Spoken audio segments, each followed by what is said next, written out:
Dito tayo sa hilltop, no? Ito yung hilltop ng Davao City. Sa may ibabaw ng diversion road, no? Hilltop. Yun guys.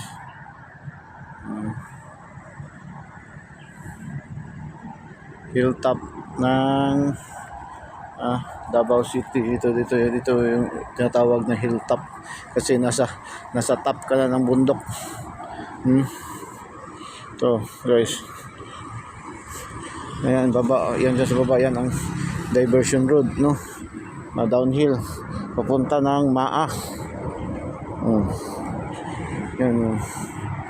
Yan papunta Maa, yan down. Hilltop Davao City. Yan baba na yan, may mga bakanting lote, yan ang tinatawag, yan yung tawag nila na gap, no? Gap farm. So, yan guys, oh, may makikita kayo dyan guys na yung speed limit, ayan, oh, naka-install, no? Yung may nakabalabag na parang bakal na may camera, 4 na camera, yan dyan.